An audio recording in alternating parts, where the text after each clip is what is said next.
반갑습니다. 반갑습니다. 네, 메디텔 라이브 홍해걸입니다. 저는 허당닥터 잘 아시죠?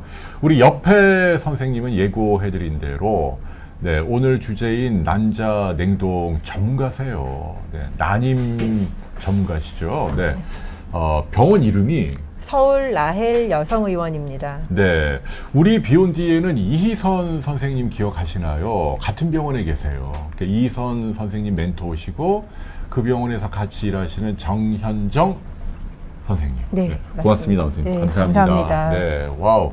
와, 라헬 병원이 어디예요, 위치가? 서울 마포구 공덕동에 있습니다. 그러니까 공덕 전철역에 있어요. 거기에 이제 주상복합 건물 롯데 시티호텔 안에 있어요. 몇 층이죠? 2층과 3층에 자리하고 있습니다.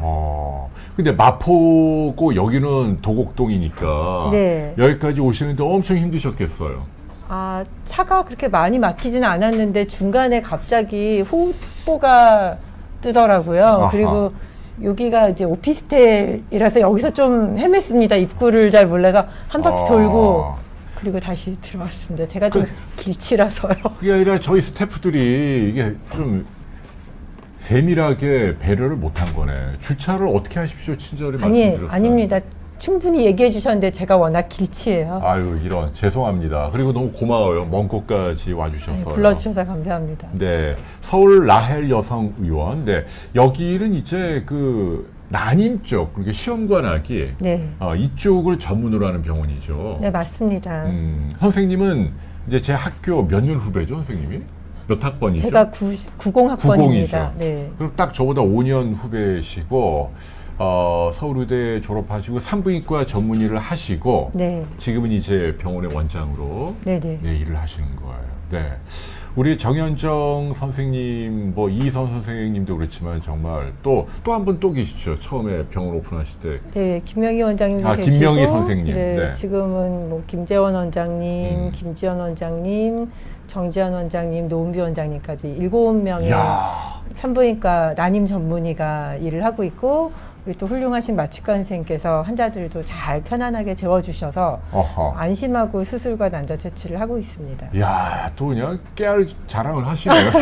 오시자마자. 네. 근데 사실 산부인과 그 난임 전문의 7명이 이렇게 그룹으로 일하는 곳이 세계적으로도 많지는 않습니다. 저의 자랑입니다. 7분이 모인 게. 네네. 그 뭐 차병원, 마리아병원 이런 데는 옛날부터 유명한 데인데 거기도 이렇게 단일 기관에 이렇게 모여 있지는 않다. 아니요. 많이 계신데 7명의 여자 의사가 같이 일하고 있는 곳은 그렇게 많지 않죠. 7분이 다 여자예요? 네, 그렇습니다. 이거 남녀 차별 아니에요? 아니, 남자 의사는 왜 싫어해요, 그렇게? 이유가 뭐예요? 싫어하는 건 아니고 이제 어쩌다 일하다 보니까 분위기가 그렇게 됐고요. 오, 희한하다. 네. 저희 여성화된 남자 선생님이라면 환영하고요. 여성화된. 네. 네. 와우, 야, 아무튼 대단합니다. 많이 발전했네요. 처음에 3분이 시작을 했는데. 네, 그렇습니다. 네. 우리 시작하기 전에 우리 김크리스탈님 보이시죠? 저 복숭아 먹고 오셨다는. 네네. 우리 전 방송에 집사람 할 때 자궁 선근증 궁금해 하시더라고요. 네. 그리고 이제 고민이 이제 진통제를 얼마까지 먹어야 되느냐, 뭐 예. 미레나를 할 것인가, 아니면 적추를 할 것인가 고민하시던데. 적출도 전문가시니까. 생각하신다면 아마 출산을 마치신 분이 아닐까라는 생각이 들기는 한데 맞을까요? 자궁 선근증이라고 하는 것은 어떻게 보면 자궁에 생긴 자궁 내막증이라고 우리가 표현을 할 수 있고요. 완전히 정확한 거는 아니지만 조직 자체가 비슷합니다. 자궁이 있으면 자궁 내막이 있고 근육층이 있고 바깥쪽에 장막층이 있는데 자궁 내막이 생리할 때 월경할 때 흘러나오는 조직이고 그 안에 착상이 돼서 아기가 크는 곳이라고 생각하면은요. 자궁 근육층에 이 자궁 내막들이 파고들어서 그렇죠. 그쪽으로 자라서 혹도 형성하고 그다음에 통증도 유발하고 또는 이제 난임의 원인도 되기도 하고. 네, 선생님 조금만 짤막하게 해야 돼요. 지금 우리 지금 이거 냉동 이거 해야 되는데 지금 지나가는 길에 잠깐 여쭤봤는데. 네. 그러니까 어제 이렇게 오랜 기간 고민을 하잖아요, 저분은. 예, 그런 예. 경우는 뭘 주의해야 돼요? 핵심을 한마디 던져주세요. 일단 출산을 잘 마치셨다면 어떤 치료도 다 가능하지만 출산을 안 하셨대요. 출산을 안 하셨어요? 네, 그게 좀 고민이에요. 출산을 안 하셨다면 당연히 자궁을 보존하는 치료 쪽으로 가셔야겠죠. 그래서 수술을 이제 자궁을 절제한다고 하는 것은 가급적이면 돌아올 수 없는 강을 건너는 것이므로 그렇게 하지 마시고 요즘 좋은 호르몬 치료들이 많이 나와 있습니다. 통증을 조절하기 위해서는 자궁 안에 이제 루프, 자궁 내 장치라고 하죠. 미레나 같은 네, 거. 그렇죠. 미레나 조금 더 작은 제품도 나와 있습니다만 3년에서 5년 정도 거치를 하면서 거기서 꾸준히 일정 농도의 프로게스테론이 나와서 자궁 성근증을 조절해주고 통증도 조절해주는 좋은 치료가 있고 또 요즘은 이제 비잔이라고 해서 먹는 약, 이게 피임약처럼 매일매일 먹는 약인데요. 그것도 있고 비 뭐라고요? 비잔이라고 하는 비잔. 네, 그런 약이 있습니다. 스펠을 좀 불러주실래요? 아, 상품명인 네네. 예, 비잔이 우리나라 말로 그냥 비잔이라고 비잔. 네, 나와 있어서 어허. 산부인과 전문의 선생님들이 널리 쓰고 계시니까 이게 이제 적응증이 된다면 보험으로도 쓸 수 있고 적응증 그러니까 허가사항 범위에서 조금 보험 인정 기준을 벗어나면 본인 부담으로도 쓰실 수 있는데 그렇게 부담스럽지 않고 부작용이 별로 없습니다. 그래서 그런 약으로도 충분히 조절하실 수 있겠습니다. 네. 자, 오늘 이제 주제로 들어가겠습니다. 난자 냉동이잖아요. 네네. 이거 요새 보면은 이제 제가 출연하는 그 TV 프로그램에 함소원 씨라고 왜 중국 부자랑 결혼한 아세요? 18살 어린 남자랑 결혼한 탤런트 분이 있는데 제가 있어요. 아무튼 네. 나름 유명한 분이에요. 함소원 씨. 죄송합니다. 예. 네. 그리고 또 누가 있죠? 몇 분 됐는데 일본 사유리 씨인가? 예, 일본인 출신의 탤런트 또 체리나 이런 몇몇 유명 연예인들이요. 네. 나는 이 난자를 냉동 보관하고 있다. 네. 해갖고 요새 아주 이슈가 되고 있고요. 예. 예, 미국도 보니까 실리콘밸리 이런데 막 커리어 우먼들도 되게 일하시다가 거기는 뭐 회사에서 이거 비용을 지원하기도 하고 막 그런데요. 그런 회사도 있죠. 예, 그러니까 제가 궁금한 건 이게 뭐고 왜 이렇게 요새 이렇게 관심이 되는지 궁금해요. 네, 난자 냉동이라고 하는 것은 이제 가입력 보존이라고 해서 우리가 카테고리를 지을 수 있는데요. 결국 이제 일찍 결혼을 해서 아기를 일찍 낳을 수 있다면 불필요한 시술인데 결혼을 금방 해서 아기를 낳을 수 있는 상황이 되지 않기 때문에 결혼을 좀 미루시는 분들, 이런 분들이 나중에 이제 결혼을 늦게 해서 아기를 가지려고 하면 그것이 쉽지 않기 때문에 어떻게 보면 시간을 얼려놓는 그런 시술이라고 할 수가 있겠습니다. 즉 이제 아기를 낳는 연령은 만 35세가 지나면 아기 낳는 능력, 수태 능력이 아주 급감을 하게 되거든요. 그러니까 시험 관하기 성공률도 그렇습니다. 35세 이렇게 이상 되면 많이 떨어진다면서요. 네, 그렇죠. 네, 그렇기 때문에 가급적이면 젊은 나이에 난자가 젊어서 건강할 때 그거를 우리가 어떻게 보면 타임캡슐에 담아서 타임캡슐에 네, 이제 임신을 미룰 수 있는 그런 기술이라고 할 수 있죠. 그러면 그분이 예컨대 이론적으로는 뭐 50세에도 그 건강한 아기를 낳을 수 있다 그런 뜻이네요. 젊었을 때 빼놓은 거니까 난자를. 그거는 조금 또 고려할 내용이 있는데요. 네. 일단 사실 임신 능력이라고 하는 거는 난자를 동결한, 그러니까 냉동을 한 나이하고 얼려놓은 개수에 비례하는 것이 가장 맞기는 한데요. 또 임신이라고 하는 것이 태아가 착상하는 자궁의 건강하고도 관계가 있기 때문에 가급적이면 45세 이후의 임신은 굉장히 고위험 임신이 되기 때문에요.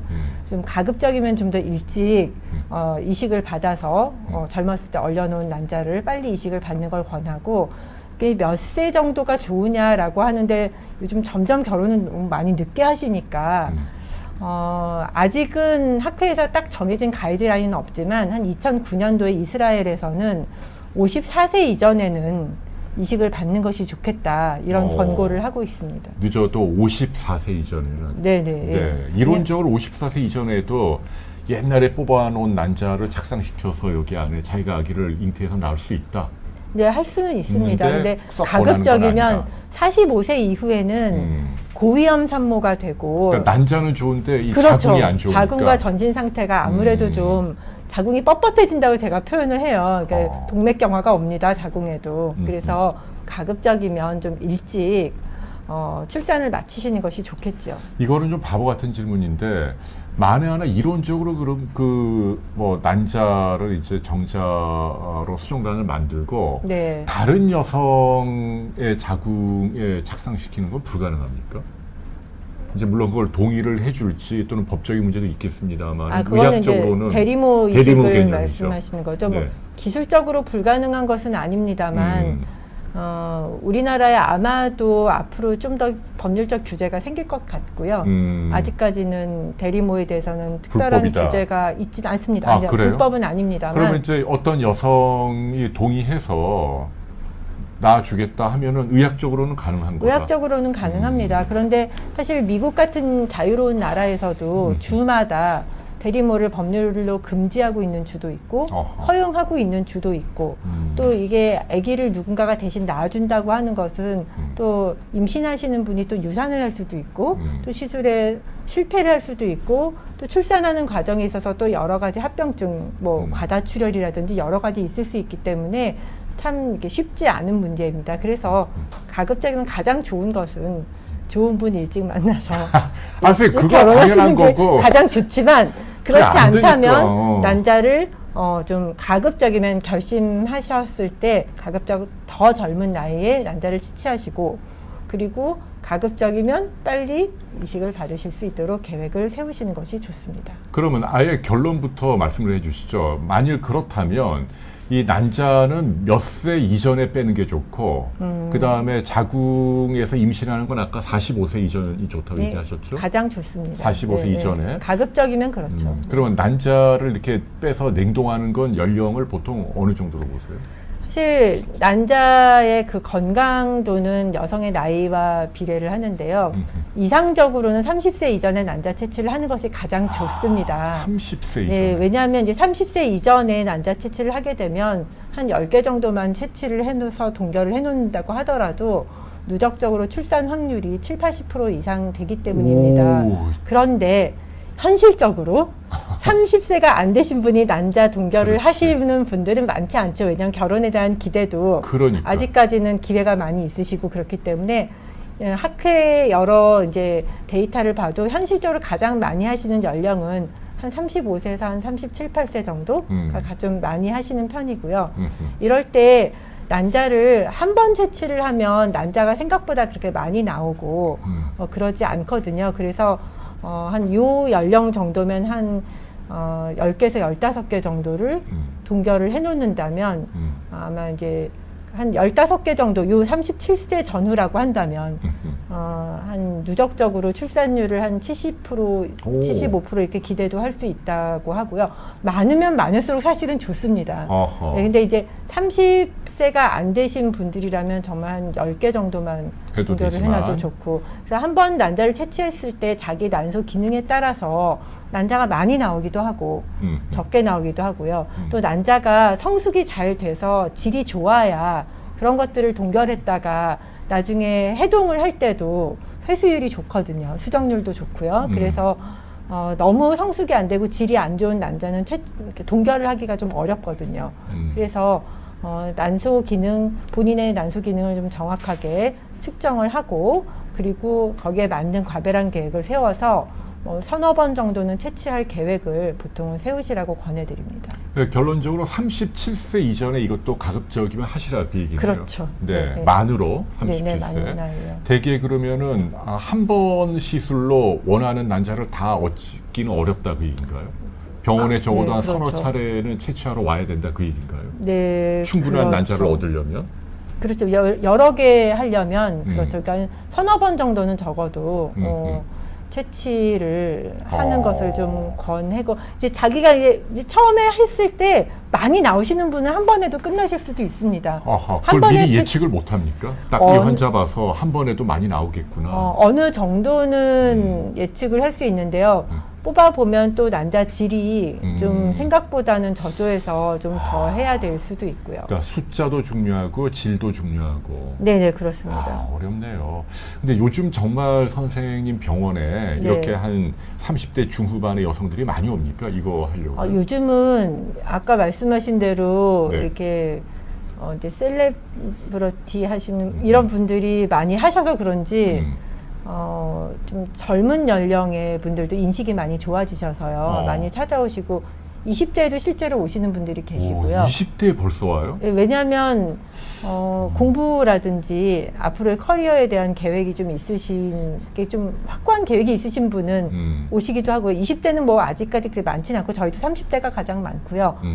좀 늦게 오시는 분들도 계세요. 40대도. 40대는 한 번에 난자가 이렇게 많이 나오지 않으니까 상대적으로 좀 더 많이 여러 번 채취하셔야 될 수가 있는데 보통 이제 나이가 드신 분들은 친구들이 좀 늦게 결혼을 했는데 아기 갖기 좀 고전이 되니까 친구들이 권해서 실제로 제 환자의 친구를 이제 제 환자분이 이렇게 데리고 오시는 분도 계시고요. 그러니까 내가 고생해 보니까 내가 젊었을 때 난자를 좀 동결해 놨었으면 내가 이 나이에 이렇게 고생을 안 했을 것 자기 같아. 후배겠네요. 후배를 끌고 와서 후배이기도 하고 친구나 아니면 동생한테도 이렇게 권하는 경우가 종종 있어요. 근데 그러면은 실제로 이렇게 여기에 참여하는 분들의 만족도는 높습니까? 그러니까 나 하길 잘했어. 대체로 그런가요? 일단은 아무래도 좀 마음에 좀 든든하시죠. 왜냐하면 당장이 아니라고 하더라도 제가 생각하기에는 대부분의 여성들은 마음속에 모성애가 있거든요. 그러니까 네, 아이를 갖고 싶고 마음을 울리는 네, 미래에 자녀와 함께 살고 싶은 어떤 미래가 있습니다. 예, 당장은 아니라고 하더라도 근데 그런 것이 희망을 갖고 있는 거잖아요. 내가 좋은 사람을 일찍 만날 수 있다면 몰라도 늦게 만나실 수 있는 거잖아요. 그러네요. 네. 아무튼 요즘은 근데 뭐 결혼도 참 옛날 같지 않고 아이고 아무튼 참 어렵네요. 이렇게 아무튼 요새 이렇게 관심을 많이 갖고 하신다는 얘기고. 네네. 자 그러면 이제 질문들 많은 것 중에 하나가 난자 냉동 보관 기간이 따로 있나요? 이 보관하는 기간이 따로 있는 건 아니지 않나요? 네, 따로 있지는 않습니다. 우리가 이제 우리나라에서는요 법에 의해서 임신 목적으로 생성한 배아, 즉 난자 채취를 해서 남편의 정자와 수정을 시켜서 보관하는 배아에 대해서는 5년까지 보관하도록 허용을 하고 있지만 본인의 가입력 보존을 위해서 난자나 정자와 같은 생식세포를 동결 보존하는 것에 대해서는 특별히 기간을 두고 있지 않습니다. 그러니까 이제 수정란이 되면 5년까지인데 네. 따로 정자든 난자든 그럼 이 오늘 주제는 그럼 뭐 10년, 20년 환자만 원하면 계속 보관한다. 뭐 그럴 수는 있는데 아까 말씀드린 대로 54세 이전에는 이식을 받으시기를 54세 이전에는 네, 이제 다 네. 이제 의미가 없으니까 뭐 네, 그때는 네. 폐기하든지 뭐 그래야겠네요. 예, 본인이 그런 이야기를 의사와 해야겠죠. 네. 그 어떤 절차로 난자를 일단 채취를 해야 되잖아요. 네네. 그런 선생님이 영상으로 좀 담아 오신 게 있죠. 네, 한번 예. 좀 천천히 보면서 뒤에 그냥 한번 볼까요? 뒤에 지금 여기 뭐 하는 데인가요, 선생님? 여기는 저희 배양 연구실인데요. 그러니까 저는 가끔 이제 난자 입원실이라고 부르기도. 야, 선생님 뭐 문학도세요? 난자 입원실. 네. 난자들이 여기 많이 있다는 얘기. 이 지금 현미경인가요? 네네, 뭐예요? 현미경이고요. 그 네. 옆에 이제 네. 이 박스처럼 되어 있는. 네, 요거. 네네, 그것이 저희가 이제 동결 보존한 이 안에 이제 액화질소가 있어서요, 얼리는 곳입니다. 액화질소면은 영하 196도인가? 네네, 그렇죠. 네. 여기서 그냥 깡깡 얼리는 거네요. 네, 여기서 얼리고 이제 보관하는 탱크로 이동을 하죠. 그럼 여기는 뭘 놓고 보는 거예요, 현미경으로? 여기에 이제 여기 네. 이게 이제 동결 보존액이 있거든요. 네, 액체가 있고. 그렇죠. 네. 여기에 이제 네. 난자를 이렇게 놓고 여기 이제 보존액에다 이제 담가서 처리를 하죠.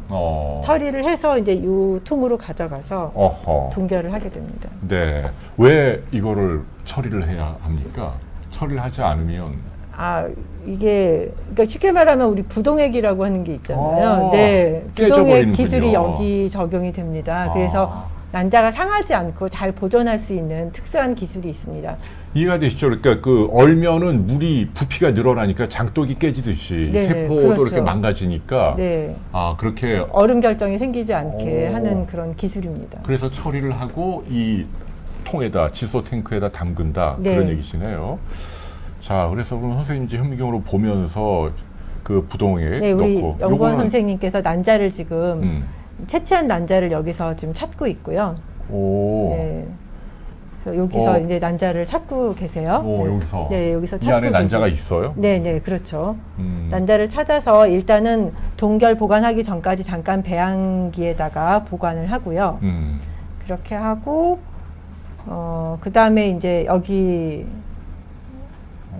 네, 이제 여기 지금 네. 갖고 있는 어우, 요 네. 동그란 액체 있잖아요. 네. 여기에 이제 그런 부동액과 같은 이제 동결 처리제가 있어서 거기에서 우리가 같이 하고 이제 저 옆에 조그만 이 네, 요 예, 유리관 같은데 안에 난자가 들어있다는 얘기죠. 그렇죠. 예, 거기에 어. 넣고 지금 액화질소에다 잠깐 담가서 어허. 유리화 동결 방법으로 하고 저 실링을 이렇게 위에 딱 뚜껑을 이렇게 덮어준다. 네, 그러니까 막아주는 거죠. 어. 막아주고 그다음에 저 스트로가 이게 이제 영구적인 그 질소 탱크 안에 들어갈 거거든요. 이게 이제 영구적인 질소 탱크고요. 그래서 이런 형태로 네, 들어가는군요. 여기다 이렇게 보관을 하고 하나당 한 개, 난자 한 개. 네, 그렇죠. 예, 그리고 여기 옆에 이제 알람도 있어서 네. 질소 탱크나 이런 안에 우리가 가스가 액화질소가 떨어지면 큰일 나잖아요. 그런 장치들도 해서 저희가 잘 보관하고 또 중요한 게 이제 누구 건지를 꼭 잘 확인을 해서 아이디가 바뀌지 않도록 아주 신경 써서 잘 보존하고 있습니다. 글쎄 바뀌면 안 되니까 말이에요. 그럼요. 이렇게 이제 집어넣고 뭐 1년이고 2년이고 계속 병원의 어떤 창고에서 보관한다 그런 얘기시네요. 네, 그렇습니다. 그럼 이거 보관하는데도 좀 비용이 들겠네요. 뭐 1년, 2년, 3년 네, 보관 어느 비용이 정도 듭니다. 내야 돼요? 병원마다 다르겠습니다만. 네, 그거는 이제 이거는 건강보험 적용이 되지는 않는 부분이라서요. 병원마다 뭐 1년 단위로 받는 병원도 있고 2년 단위로 받는 병원도 있고 네, 3년 단위로 받는 병원도 있고 그렇거든요. 대략 얼마나 돼요? 일단 처음에 채취를 해가지고 최초 3년 보관하는 데까지 해서 1회 시술 비용을 한 300만 원 내외로 해서 일단 보시고요. 그 다음에 이제 연장은 개인마다 좀 다르니까요. 예, 네. 그렇게 생각하시면 될 거예요. 그러니까 한 번 채취하고 그다음에 그걸 3년까지 이제 보관하는데 300만 원. 네네. 네. 물론 이제 난자 나오는 개수에 따라서 조금씩 차이는 있습니다만, 네. 예, 그렇게 일단 보시면 되겠습니다. 뭐 5개가 나오든 6개가 나오든 조금 개수 차이는 있습니다. 네. 그러면 그다음에 3년이 지난 다음부터는 1년마다 어느 정도 냅니까? 대략? 제가 잘 모르세요? 제가 네. 인터넷 찾아보니까 뭐 10만 원 보통 그렇게 한다고 하던데 1년에 그 정도 하나 보죠? 단순히 1년에, 보관 네. 비용만 여쭙는 거예요. 보관 비용, 네. 네. 그거보다는 더 드는 것 같은데요. 그래요? 네, 제가 네. 조금 아무튼 네, 좀 든다고 하네요. 네. 근데 그 중요한 거는 이게 지금 건강보험은 적용이 안 된다. 그러니까 난임 부부의 시험관하기 시술은 뭐 횟수에 따라 이제 국가에서 지원도 네, 되고 그렇습니다. 하는데 네. 오늘 주제는 이거는 그거하고 다르다. 네, 그렇습니다. 전액 본인 부담이다. 그렇죠. 본인이 원해서 하시는 거기 때문에 음. 이거는 건강보험 적용이 되지는 않습니다. 네. 그러네요. 그러면 지금 약간 난자를 뽑았잖아요. 네. 그건 어떤 과정을 통해서 뽑는지도 설명해 주십시오. 아, 네.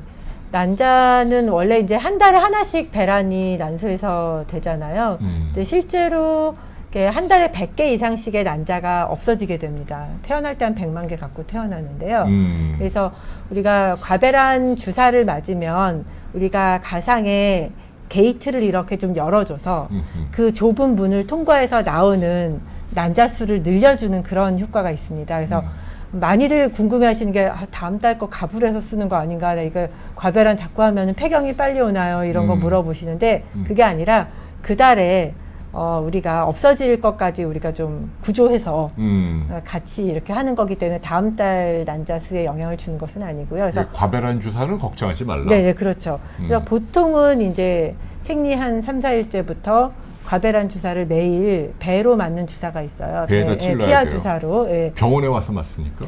병원에 오셔서 맞으셔도 되고 간단하게 요즘 간편한 주사들이 이렇게 펜타입으로도 나와 있기 때문에 휴대도 간편하고 해서요. 이렇게 볼펜 누르듯이 네, 대고 그렇습니다. 그냥 네. 꾹 누르면 그렇습니다. 아프지도 않고요. 그래서 그 주사들을 배워서 본인이 일정 시간에 맞으실 수도 있고요. 보통 한 4, 5일 정도 주사를 맞으시고 매일 맞는 건가요? 그렇죠. 매일 일정한 시간에 주로 오전에 보통 맞으시고요. 그리고 한 4, 5일 있다가 오셔서 초음파로 난포가 얼마나 자랐는지 측정을 하고 또 주사 용량을 좀 조정하고 또 한 2, 3일 있다가 한번 또 오시고 그렇게 해서 한 서너 번 정도 오신 다음에 난자 채취를 하시게 되고요. 그러니까 병원에는 일단 서너 번은 와야 되네요. 그렇죠. 이게 먼저 맨 처음에 간단한 건강 검사와 난소 기능을 측정해서 우리가 스케줄링을 하는 시간이 한 하루에 한두 번 정도는 방문을 하셔야 되고요. 그리고 이제 시작을 딱 했을 때 가장 보편적인 스케줄은 생리 3일째, 그다음에 생리 8일째, 그다음에 생리 한 11일째 이렇게 해서 병원에 오셔서 모니터링 하시고 그다음에 이제 주사 용량 조정하고 그다음에 생리 한 12일째나 13일째 정도에는 마취하고 난자 채취를 하고 그 난자 채취를 어떻게 하는지 과정도 좀 설명해 주시죠. 네. 이제 드디어 이제 초음파를 통해서 이렇게 난자가 잘 자란 것 같다. 네. 그러면 이제 나를 잡고 시술한 거죠. 네, 그렇습니다. 어떻게 합니까? 난자 채취를 할 땐 난자가 이제 나오는 양이 많기 때문에 일단 간단한 수면 마취를 하게 됩니다. 이렇게 산소 마스크 쓰고 마취과 선생님께서 정맥 마취로 정맥 주사를 이제 재워주는 주사 놔주시고 흡입 마취제, 그러니까 마취 가스라고 하는 것도 하고 잠깐 한 2, 30분 정도 잠깐 주무시게 돼요. 주무시면 우리가 진찰 때 우리 산부인과 진찰 포지션으로 누워 계시면 그러니까 아기 낳을 때 그 그렇죠. 포지션, 네. 진찰할 때 네, 포지션. 그렇습니다. 네.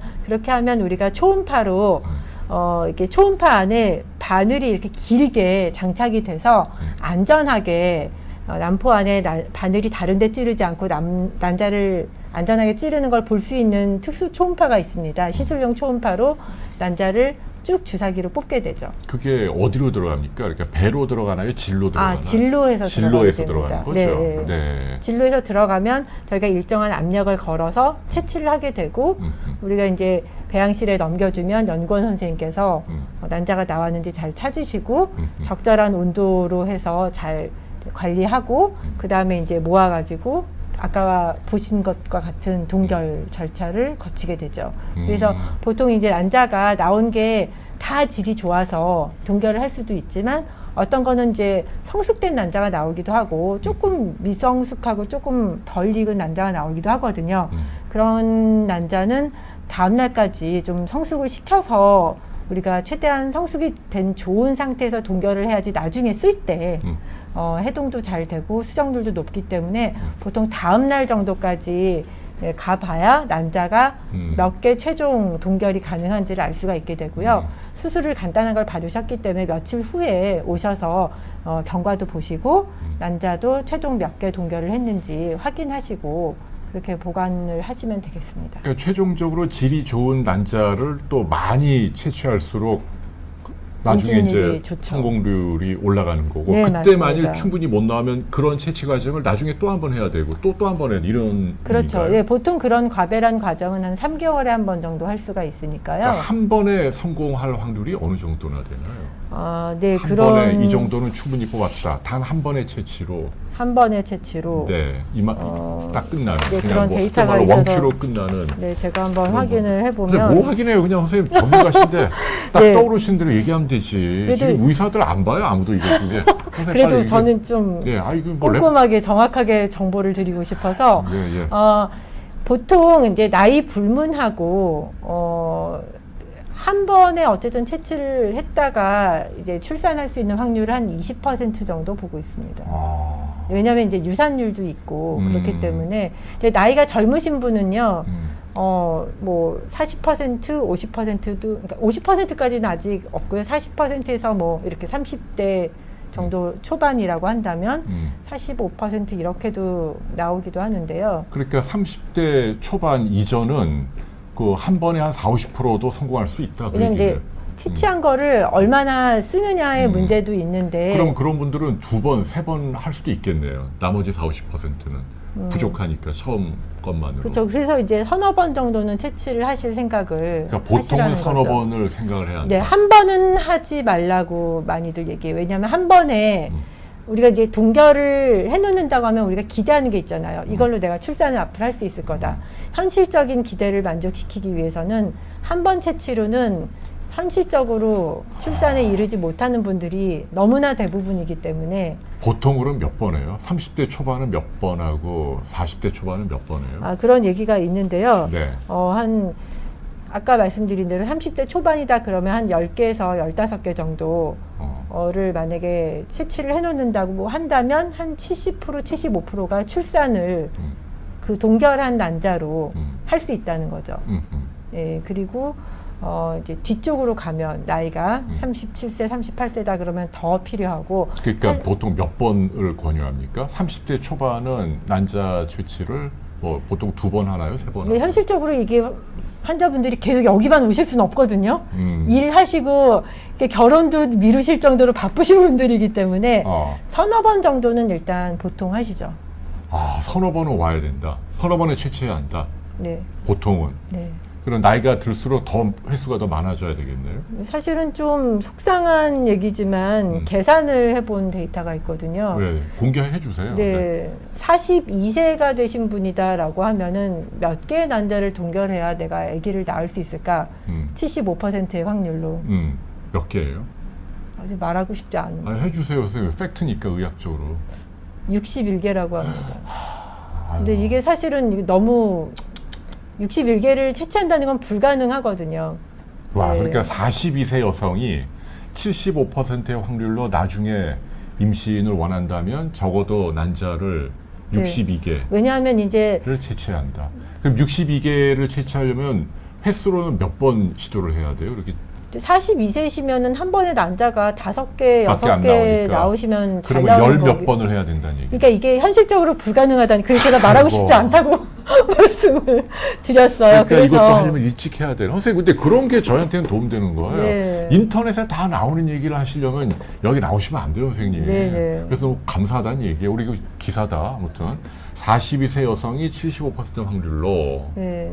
62개의 난자가 필요하고 네. 그러려면 채취 과정은 너무 많으니까 4 내지 5로 나눠야 되니까 뭐 한 10, 한 5회 네. 뭐 이 정도가 네, 네. 필요하고 네, 네. 아우 그러니까 그렇게는 도저히 하라고 할 수가 없네요. 네. 근데 죄송한데 아까 말씀하신 300만 원이라는 보험 적용 안 되는 비용은 채취 한 번 할 때 드는 비용이죠.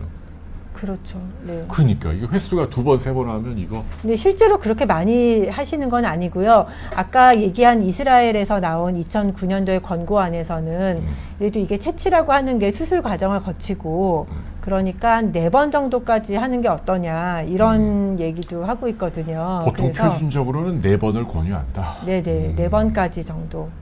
네. 알겠습니다. 아까 어떤 분이 그 지금 이 난자 냉동은 네. 그 성관계가 없는 여성도 해도 되냐 뭐 그런 질문을 했거든요. 네, 이건 너무 현실적인 질문이신데 네, 그래도 너무 좀 해주세요. 굉장히 네. 그건 네. 아마도 혹시 뭐 처녀막 이런 것 때문에 맞습니다. 물어보는 거죠. 네. 그러면 선생님 뭐라고 답변해 주시나요? 음, 그래도 여성이 그 환자에게 결정권이 달린 건가요? 그렇죠. 그렇긴 한데 개인적으로는 소중한 뭐랄까 가급적이면 네. 성경험이 있으신 분이 하시기를 저는 원하죠. 네. 네, 그렇죠. 네 그렇게 하고요. 근데 환자가 막 우기는 분들은 거의 없죠. 그럼요. 예, 이게 별로 없으시고. 글쎄. 네, 그래서 대부분은 네. 네, 성경험이 있고 그런 분들에게 권한다. 네네네. 그런 네, 의학 분들께. 방송인데 뭐 어때요? 네, 네. 궁금해 하시니까 제가 여쭤본 거고요. 네, 할 수는 있습니다. 할 수는 있는데 가급적이면 네. 알겠습니다. 네. 아이고 그 지금 질문들 몇 개를 좀 받아볼까요? 네. 이런 질문은 이건 상관이 없겠죠. 그 냉동 난자에서 나중에 태어난 아기가 네. 뭐 건강상에 문제가 있는 건 아니냐. 네. 자라서 아유, 네. 너무 어떻게- 중요한 질문이시죠. 네. 추위에 강한지는 잘 모르겠지만 건강합니다. 네, 추위에 강한가는 좀 유머겠죠. 저 질문은. 네, 저 질문 유머 같고. 네, 실제로 근데 환자분들이 그런 거 진료실에서 많이 물어보세요. 추위에 강하냐고요? 네, 추위에 강할 것 같다. 이렇게 말씀하실 때 추위에 강한지는 모르겠으나 건강한 건 사실입니다. 다행이네요. 네, 그러니까는 난자 동결을 거쳐서 출생한 아이들도 건강하지만 우리가 동결 배아, 그러니까 시험관하기를 해서 동결 배아로 출생한 아이들은 지금 나이가 이제 뭐 30 가까이 이렇게 되고 있잖아요. 이제 그렇죠. 너무 건강하고요. 학교에서 반장, 회장도 잘하고, 예, 공부도 잘하고, 굉장히 리더십도 좋고, 운동도 잘하고, 모든 것이 다 연구가 되어 있습니다. 그러니까 그 하긴 뭐 시험관하기가 뭐 1970년대 말 도입이 네네. 됐고 지금 뭐 수천만 명이 태어났는데 그렇죠. 뭐 건강이 나쁘다는 증거는 없다. 그렇습니다. 이것도 네. 마찬가지다. 수천만 명까지 아니고 전 세계적으로 아마 그 정도 되지 않을까? 800만 명이라고 합니다. 800만 명. 네네. 네. 지금은 굉장히 많고요. 800만 명이면 선생님이 한 200만 명이면 1000만 명인데 꼭 저를 이렇게 면박을 줘요. 죄송합니다. 네. 너무 원칙주의자시네. 네, 제가 좀 원칙주의자입니다. 80만 명이면 제가 좀 혼나거든요. 800만 명이면 뭐 거의 1000만 명이 육박한 건데요. 네. 아유 참. 근데 사실은 구박을 하고 그래요. 이제 네. 유럽에 죄송합니다. 아니 농담입니다. 네, 유럽에 이제 덴마크나 이런 나라들은 인구의 1% 이상이 지금 시험관하기로 태어나고 있거든요. 그래서 시험관하기의 건강에 대해서 또 난자를 채취하는 여성의 건강에 대해서 굉장히 관심이 많습니다. 그러네요. 자, 난자를 채취할 때 아프냐? 지경숙님이 물어보네요. 네. 그냥 채취하면 당연히 아파서 못합니다. 그래서 아까 말씀드린 대로 수면 마취를 잘 하고 채취하고 나면 깨고 나면 약간의 생리통 정도 느낌, 약한 생리통 정도, 약간 뻐근한 정도 느낌 그 정도니까요. 가뿐하게 집에 한 30분, 40분이면 일어나서 가십니다. 네, 그렇군요. 자, 이분은 조금 특수한 경우인데 다낭성 증후군을 앓고 있는 분이래요. 네, 8개월째 무월경이다. 네. 그래서 이제 야즈 먹고 계신데 네, 호르몬제죠, 야즈. 근데 네. 이거 먹게 되면 난소 기능이 저하되나요? 임신 준비 중인데 걱정이다. 네. 전혀 난소 기능이 저하되지 않고요. 다행이네. 특히나 다낭성 난소 증후군에서는 남성 호르몬 레벨이 좀 높아진다든지 아니면 뇌하수체에서 나오는 황체 자극 호르몬 레벨이 높아진다든지 이렇게 해서 배란을 조절하는 호르몬이 많이 불균형이 되어 있고 그런 호르몬은 배란 자체도 영향을 주지만 자궁 내막에도 영향을 주거든요. 그래서 실제로 경구 피임약을 7개월 이상 복용을 하고 그리고 나서 끊은 다음에 임신 시도를 하면 임신율이 매우 증가한다는 연구 결과가 있으니까 선생님의 처방에 따라서 안전하게 드시면 다음에 약을 끊고 아기 갖는데도 훨씬 더 도움이 되실 겁니다. 네, 걱정하지 마시고요. 자, 김나나님이 난자 채취할 때 DNA 검사도 해서 냉동하나요? 그걸 물어보시네요. 네. DNA 검사를 할 수도 있겠지만 이 DNA 검사라고 하는 건 아마도 착상전 유전 진단이라고 하는 것을 물어보시는 것 같아요. 굉장히 지식의 심도가 여기 저희 수준이 높아요. 네, 너무 수준이 높아서 제가 네. 심화학습이네요, 여기는. 네, 네. 바로. 네. 난자에서 이제 염색체 검사를 하는 방법은 난자에 극체라고 하는 조그만 기관이 있는데 소기관이 있는데 거기에서 검사를 할 수는 있습니다. 예, 그런데 실질적으로 그걸 검사를 하고 동결을 하고 그런 과정을 주로 거치지는 않고요.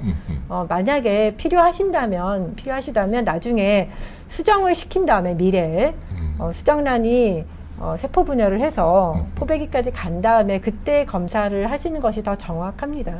네, 그렇군요. 네, 그 외신을 잠깐 보니까 뭐 미국에도 이렇게 그 일하는 여성들이 많으니까 네. 이 난자 냉동 하려는 분들이 많다 그래요. 네. 그래갖고 아까도 잠깐 언급드렸습니다만은 직장에서 이제 이 여성을 놓치기 싫으니까 네. 아주 뭐 캐리어 우먼 엄청 일을 잘하는 여성이 있으면은 네. 우리가 회사에서 돈을 줄 테니까 이거 하고 네. 결혼이나 임신을 좀 미뤄라 뭐 이런 때가 많다네요. 그런 참. 많은지는 모르겠는데 예. 몇 군데 그런 회사의 이름을 들어본 적이 있습니다. 그러니까요. 실리콘밸리 뭐 그렇대요. 야, 자본주의가 좀 네. 냉혹한데, 근데 그 미국은 보니까 요거 한 번 하는데 19,000불.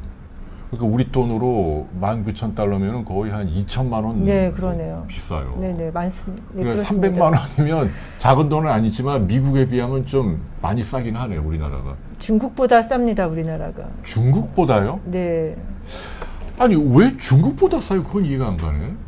저도 이해가 좀 그래요? 가지는 아니, 않습니다만. 근데 저는 저는 여러분 오해하지 마시고요. 네, 무슨 이 특정 계층을 옹호하는 게 아니고 좀 안타까워서 하는 이유는 왜냐면 우리 정현정 선생님은 진짜 슈퍼 울트라 엘리트거든요. 공부도 잘하시고 착실하시고 논문도 엄청 많이 내시고 제가 다 알아요. 이 분야에 정말 엄청난 분이신데 근데 이렇게 우수한 의사들이 우리나라에 제법 많으신데 이게 좀 제도를 살짝만 좀 융통성 있게 만들면 아니 동남아나 외국 환자들도 좀 많이 와서 네. 우리나라에서 달러 내고 좀 이런 것도 좀 시술하고 등등 그렇게 해주면 좋지 않을까 싶은데 아쉽네요.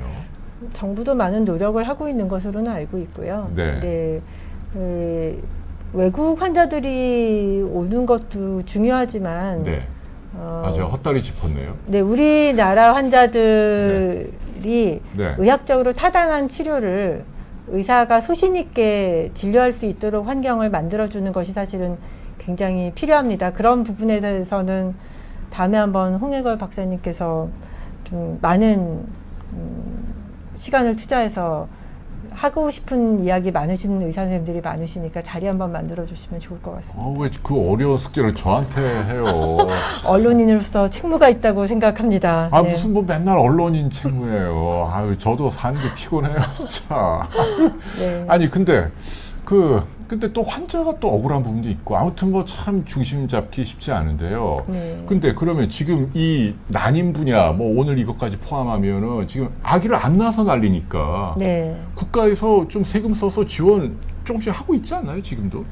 시험관 아기는 종류별로 다 합치면 10차례까지 네네. 지원하고 네, 시험관 아기는 작년 10월부터 국민건강보험 적용이 돼서 많은 환자분들이 혜택을 보고 계시고요. 네. 그럼 이것도 그러면 좀 지원을 해야 된다 이런 뜻인가요? 지금 이거 100% 전액 본인 부담인데.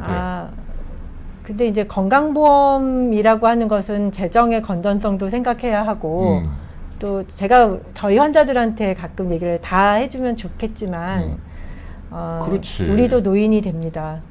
그러니까. 네, 우리도 노인이 되고 의료보험의 장기적인 재정의 건전성은 불효불급한 필수 의료를 위해서 꼭 확보해야 되는 것이기 때문에 조금씩 양보를 하는 것이 좋지 않을까. 우리가 나중에 정말 아플 때 우리 건강보험이 건전하기를 바라거든요. 네. 선생님 대단하다. 같이 늙어가잖아요. 네. 선생님 좀 중심을 잘 잡으시네. 그러니까 이 건강보험 재정을 아끼려고 노력을 해야죠. 그리고 의사도 노력을 같이 해줘야 돼요. 네, 그렇습니다. 의사도 건강보험이 적용이 됐다고 해서 내 것만 막 해달라 이렇게 주장하면 그렇죠. 그러니까 어떤 피부과 선생님 누구라고 얘기는 안 하겠지만 여드름도 건강보험 해야 된다고 빡빡 우기는 분이 계세요. 여드름도 건강보험 적용이 되는 치료가 있고 그걸 맞아요. 이렇게 나눈다 그러더라고요. 네, 있습니다. 심한 여드름은. 네, 그러니까 제 생각에는 조금씩 우리가 지혜를 모으고 합의를 하고 그게 건전한 사회가 아니겠습니까? 네. 선생님 돌을 다 닦은 분처럼. 돌을 닦고 있습니다. 선생님 근데 저 카카오의 운꼬님이 네. 수정란을 만들 때 그러면 나중에 이제 냉동 보관했다가 이걸 다시 녹이는 거잖아요. 네. 정자는 어떻게 추출하나 이렇게 물어보시네요. 알면서 물어보시는 거 아닌가? 보통 어떤 식으로 합니까? 정자는 아무튼 자기가 사랑하는 남자 걸 빼는 거죠. 그런 거죠. 그렇죠. 일단은 시험관 아기를 일단 난자를 보관을 해놓고요. 나중에 결혼을 하시게 되면 남편께서는 우리가 정자를 수은법으로 자위를 해서 네네 어디 담아서 오면 네. 그거를 이제 병원에서 그렇죠. 병원에서 보통 채취를 하시죠. 그래서 네. 거기에다 이렇게 담아 오시면 그걸 저희가 이제 한 30분 정도 이제 실온 상태에 둬서 액화라고 하는 과정을 거치고 그다음에 처리를 하는 배양액으로 잘 처리를 하면 난자와 수정시킬 수 있는 상태가 됩니다. 그거를 아까 이제 보신 그 현미경으로 이렇게 보고 딱 집어내서 여성의 자궁에 넣어준다 그 얘기인가요? 이렇게 난자와 정자가 배양 접시 안에서 일정 시간을 합방을 시키면 예, 자연스럽게 수정이 되는 게 우리가 이제 보통 자연 수정 시험관하기가 되고요. 이제 정자의 능력이 좀 떨어지는 정자들이 있습니다. 운동성이 많이 떨어지거나 수가 너무 적거나 아니면 기형 정자가 너무 많아서 정상 정자 수가 적을 때는 이렇게 배양 접시에서 합방을 시킨다고 해서 난자를 이제 뚫고 들어가서 수정시키는 능력은 떨어지거든요. 그럴 때는 아주 작은 피펫에 정자를 한 마리씩 건강한 거를 골라서 글쎄요. 난자 세포질 안으로 직접 주입해주는. 익시라고 하는데. 네, 그게 미세 수정법인데요. 그런 식으로 해서 수정을 시키기도 합니다. 선생님, 남자도 정자를 이렇게 냉동 보관할 수도 있는 거죠? 할 수 있습니다. 어떤 그거는 분들이 많이 합니까? 기술이 훨씬 더 예전부터 확립이 많이 되어 있었어요. 제가 한 20년 더 이전에 레지던트를 할 때는 정자 동결 보존은 너무 보편화 이미 되어 있었고요. 난자는 세포가 더 큽니다. 정자보다. 그렇죠. 예, 크죠. 그리고 세포질이 네. 있고 그 안에 뭐 미토콘드리아도 많고 이게 세포 소기관이 많기 때문에 난자 동결 기술은 이제 보편화된 지가 불과 한 이제 7, 8년 정도 된 거라고 생각하시면 되고요. 정자는 쉽게 아까처럼 채취하셔서 잘 동결할 수 있습니다. 네.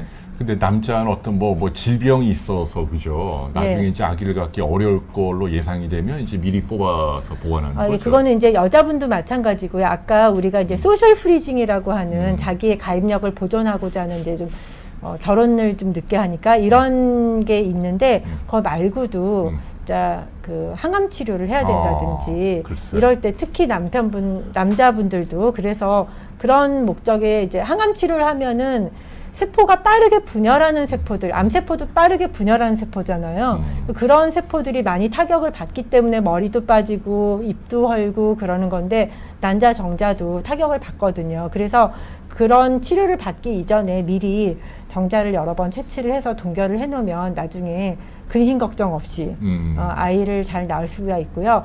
근데 여자분 같은 경우에도 그런 목적으로 이제 항암 치료 직전에 응급으로 난자를 채취를 해서 동결을 하기도 하고 더 어린 연령 같은 경우에는 이제 우리가 수술적으로 난소의 조직을 우리가 이제 절개를 해서 그 조직 자체를 동결을 하기도 합니다. 네. 그렇군요. 이렇게 아무튼 그 제가 보기에는 아무튼 이게 뭐 요새는 남녀가 또 너무 지나치게 날을 세우는 시대라 안타깝습니다만 의학적으로 볼 때는 그 여성이 좀 이게 더 복잡하고 어렵고 좀 섬세한 것 같아요. 네, 맞습니다. 그러니까 난자는 굉장히 어려운 거잖아요. 채취하는 것도 그렇고 네. 정자는 되게 쉬운데 그죠? 비용도 싸고 그냥 난소는 이게 하나님의 섭리가 참 그런데 이게 배양 조건을 다 맞춰 놓으신 거거든요. 정자는 좀 서늘한 곳에 있어야지 수정이 잘 됩니다. 그래서 이제 태아기에 있을 때 뱃속에 있던 고환이 밖으로 내려오잖아요. 그리고 난자는 따뜻한 곳에 있어야지 수정이 잘 되거든요. 그래서 뱃속에다가 잘 숨겨 놓으셨어요. 그래서 뱃속에 있는 거기 때문에 아무래도 채취가 더 어려운 거죠. 그리고 또 정자는 숫자가 많잖아요. 뭐 한 번에 뭐 수십억 마리인데 뭐 평생 따지면 뭐 수백조인가 뭐 아무튼 될 것 같고 난자는 일생에 많아야 뭐 몇백 개밖에 안 만들잖아요. 항상 우스갯소리로 환자분들께 난자는 명품 생산 라인이라고 말씀드립니다. 네. 한 달에 하나씩 명품이 탄생하는 거죠. 남자분들이 그러면 서운해하세요 또. 죄송합니다. 요새 또 말 조심해야 돼. 수정시키는 게 섭리가 달라서요. 네. 정자는 일단 생산돼서 거기서 경쟁 시스템이고요. 네. 난자는 엄선해서 나옵니다. 네, 알겠습니다. 네.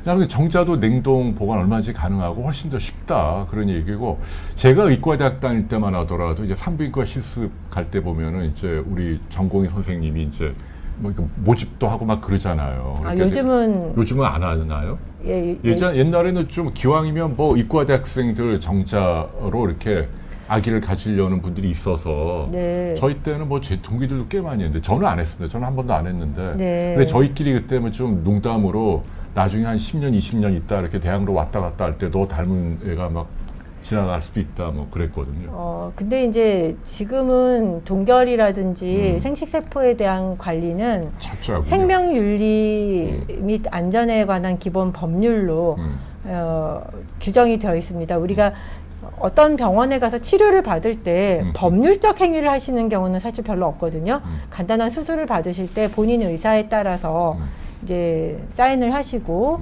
이렇게 설명 듣고 진행을 하시지만 이런 이제 생식세포를 채취하거나 보관하거나 이런 것들은 법률에 의한 동의서를 받게 되어 있고 법률에 따라서 질병관리본부에서 관리 감독을 하고 있기 때문에 그만큼 안전해지기도 했고요. 네. 여러 가지 절차도 더 까다로워져서 예전만큼은 네, 어렵습니다. 그런 것. 근데 그러면 좀 지나가는 길에 어떤 여성이 이제 뭐 이렇게 보관을 했는데 뭐 사랑하는 또는 결혼할 남자를 못 찾았는데 네. 나의 아기를 갖고 싶다.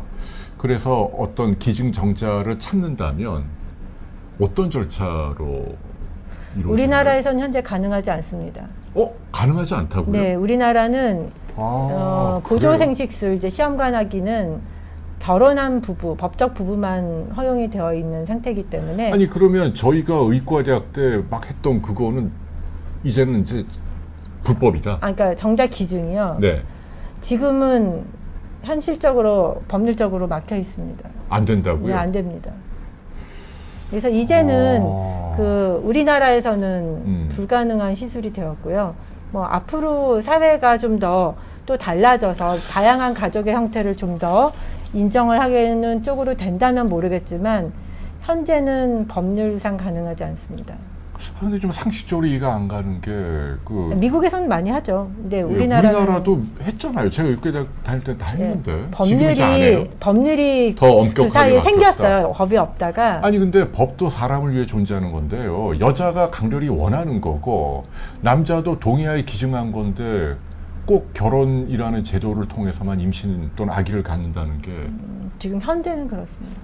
어색하게 따지는 건 아니고 네네네. 네. 그것도 좀 알아봐야겠어요. 저기 메모해 놓고 한번 취재해 봅시다. 법이 그렇군요. 네, 확인하도록 되어 있고요. 실제로 몇 번에 한두 번의 판례도 있었습니다. 판례까지도. 의사가 법률적 혼인 관계를 주의 깊게 확인했어야 한다. 뭐 이런 것도 있었고 그래요? 그래서 네, 좀 어려운 문제긴 한데요. 뭐 이게 또 사회적 합의에 따라 바뀌어갈지는 모르겠으나 현재는 그렇습니다. 그래서 저희가 이제 시험관하기를 하러 시키고 이런 시술을 받으러 오실 때는 난자 냉동은 별개고요. 네, 정작 이제 수정시켜서 배아 이식을 받으러 오실 때는 꼭 혼인 관계 증명서를 확인을 하고 있습니다. 네. 선생님 시간이 벌써 이제 다 돼서 네. 짤막하게 해주세요. 네. 조무경 님이 저기 보시면 과배란 후에 난자가 몇 개 나오는 게 건강한가요? 저는 난자가 많이 나와서 난소가 많이 부었다. 네. 이거 빨리 돌아오게 하려면 네. 난자가 보통 정상 반응군이라고 하는 건 한 8개에서 15개 정도 나오는 걸 보통 반응이라고 하거든요. 만약에 이제 20개, 30개 막 이렇게 나오시는 분들도 좀 있는데 그런 분들이 많이 붓게 되죠. 과배란으로 인한 난소 과자극 증후군이라고 해서 복수도 찰 수도 있고 그런데요. 빨리 돌아오는 방법은 일단은 우리 예방하는 약들이 좀 있어요. 그래서 이거 100% 예방은 안 되지만 한 8일 정도 먹으면 되는 약이 있어서 저희가 그런 것들은 이제 난포가 많이 자란다고 생각했을 땐 미리 그런 약을 드리고 뭐 수액 주사도 줘서 탈수에 빠지지 않도록 하고 지금 하실 수 있는 방법은 이온 음료. 그래요? 네, 뭐 포카리 스웨트라든지 스웨트? 네. 게토레이라든지 이런 것들을 하루에 1리터에서 1.5리터씩 그래요? 드셔서 계속 소변을 보게 해서 빨리 이 이제 난소를 붓게 하는 염증성 사이토카인이라는 물질들을 빨리 소변으로 배출하시는 거. 이야. 이게 굉장히 중요합니다. 그래서 우리 환자분들 포카리 스웨트 많이 사가지고 집에 가시죠. 네. 야, 그게 이렇게 족보에 있는 네네. 네, 치료군요. 네네. 네, 알겠습니다. 너무 심한 경우에는 입원을 해서 수액 주사를 맞으셔야 되는 경우도 있고요. 그래요? 입원하지 않고 잠깐 맞고 가시는 경우도 있고. 네. 자, 한라피뉴님이 뭐 인공수정으로 태어난 아기도 태아보험 가입이 가능한가요? 보험사에 문의하셔야겠습니다만 네. 실제로 인공수정이나 시험관하기로 임신하신 분들께 태아보험 가입용으로 진단서를 많이 써드리고 있습니다. 그래서 그 보험사에서 깐깐하게 많이 확인을 하시더라고요. 다른 고위험 산모로서의 소질은 없는지. 그래서 보험사에 따라서 이게 이제 임신할 때, 그러니까 출산할 때 위험 요소들이 좀 있으니까 그 위험 요소가 좀 높다고 생각되시는 분들은 보험 가입이 거절되는 경우도 있는 것 같고요. 어허. 뭐 많이들 가입은 하시는 것 같고 해서 인공수정이나 시험관악이라고 해서 태아보험 가입이 무조건 거절되는 것은 아니고 다른 병력에 따라서 판단하는 것 같습니다. 제가 정확하게는 모르겠습니다. 네, 그렇군요. 지금 축구합니까? 지금 베트남하고 축구 준결승 일본전 하고 있습니다. 우리가 지고 있다며요. 1대0으로. 아이고 미안합니다. 이거 좀 안 좋은 얘기인데. 누가 그걸 올려갖고. 아, 네, 그러셨군요. 네, 선생님 이제 시간이 이제 다 이제 됐는데요. 자, 네. 오늘 다시 한번 저희 방송에 참여해주신 여러분들 너무 고맙고요. 주제가 난자 냉동이고 서울 라헬 여성의원 정현정 원장님께서 도움 말씀 네. 주셨습니다. 선생님 혹시 이쪽에 관심 있는 여성들께 마지막으로 뭐 주의사항이랄까 당부하고 싶은 게 있다면 뭐가 있을까요? 네, 가장 좋은 건 사실 임신을 자연 임신하는 게 사실은 제일 좋습니다. 예. 그래서 눈 부릅뜨시고 좋은 분을 일찍 찾아서 일찍 결혼하시는 걸 저는 가장 권하고요.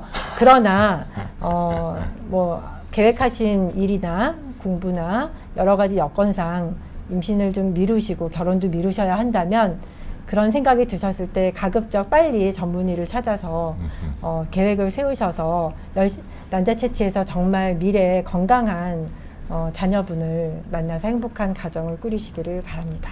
네, 그러니까 난자 냉동도 기왕이면 30대 초중반에 일찍 가라. 네, 그 얘기세요. 그렇습니다. 그러면 좀 더 적은 수를 뽑아도 어허. 출산 가능성이 높기 때문입니다. 그러네요.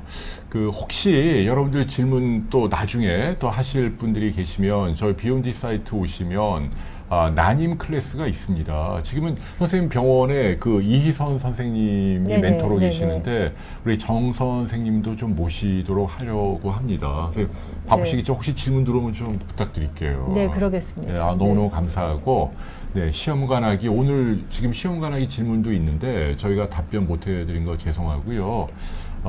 그리고 난자냉동 무엇이든 물어보시기 바랍니다. 선생님 오늘 너무 고마워요. 네, 감사합니다. 네, 진짜 감사합니다. 네. 여러분 건강하십시오. 네. 감사합니다. 안녕히 계십시오. 안녕히 계세요.